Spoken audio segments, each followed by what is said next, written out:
ப்ரோகிராம்க்கும், ப்ராசஸ்க்குமான வித்தியாசத்த நம்ம இன்னைக்கு புரிஞ்சுக்க ட்ரை பண்ணலாம்.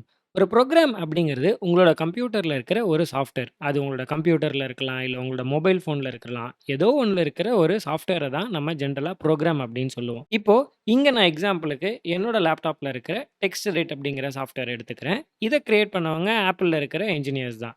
இதே மாரி நோட்பேட், வேர்ட் ஏன் இங்க இருக்கிற இந்த சோஃபா, சிரி, ஷார்ட்கட்ஸ்ங்கிற எல்லா சாஃப்ட்வேருமே யாரோ ஒரு டெவலப்பர் உருவாக்குனது தான். இப்போ இந்த புரோகிராம்ஸ் எல்லாம் நம்ம எப்போ ரன் பண்றோமோ, அப்பதான் அது ப்ராசஸா மாறுது. இப்போ பார்த்தீங்கன்னா, இந்த சாஃப்ட்வேர நான் டபுள் கிளிக் பண்ணி ஓப்பன் பண்ணதுக்கப்புறம், எனக்கு இங்க ஒரு விண்டோ ஓப்பன் ஆயிருக்கு. அந்த புரோகிராம நம்ம ஓப்பன் பண்ணும்போது தான் அது ப்ராசஸா மாறுது. அதாவது அதுக்கு உயிர் கிடைக்குது.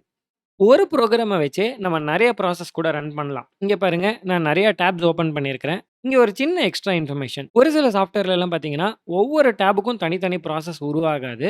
பட் நம்ம இப்போதைக்கு இத சிம்ப்ளிஃபை பண்ணிக்கலாம். ஒவ்வொரு டேபும் தனித்தனி ப்ராசஸ் அப்படின்னு நெனச்சுக்கலாமே. ஒவ்வொன்னத்துலயும் போயிட்டு நான் இந்த மாரி நெறைய இன்ஃபர்மேஷன டைப் பண்ணலாம். இப்படி நான் டைப் பண்ற இந்த இன்ஃபர்மேஷன் எல்லாமே பார்த்தீங்கன்னா, இந்த புரோகிராமோடைய ப்ராசஸ் ரன் ஆயிட்டு இருக்கு இல்லையா? அந்த ப்ராசஸோடைய மெமரிக்குள்ள ஸ்டோர் ஆயிட்டு இருக்கு. அதாவது இந்த கம்ப்யூட்டர்ல ஒரு ரேம் இருக்கு. அந்த ரேம்ல பார்த்தீங்கன்னா, ஒவ்வொரு ப்ராசஸும் அதுக்குன்னு தேவையான கொஞ்சம் கொஞ்சம் இடத்த எடுத்து வேலை பார்த்துக்கிட்டு இருக்கு. அப்படின்னு அந்த ஒவ்வொரு ப்ராசஸ்க்கும் அலோகேட் பண்ண கொஞ்சம் இடத்துக்குள்ள தான் அது வேலை பார்க்கும். இப்போ இந்த நோட்பேட் சாஃப்ட்வேர்ல இருக்கிற இந்த அன்டைட்டில்ட் 8 அப்படிங்கிறதுக்கு ஒரு ப்ராசஸ் உருவாயிருக்கும். 7 அப்படிங்கிற ஒரு ப்ராசஸ் ரன் ஆயிட்டு இருக்கும் இல்லையா?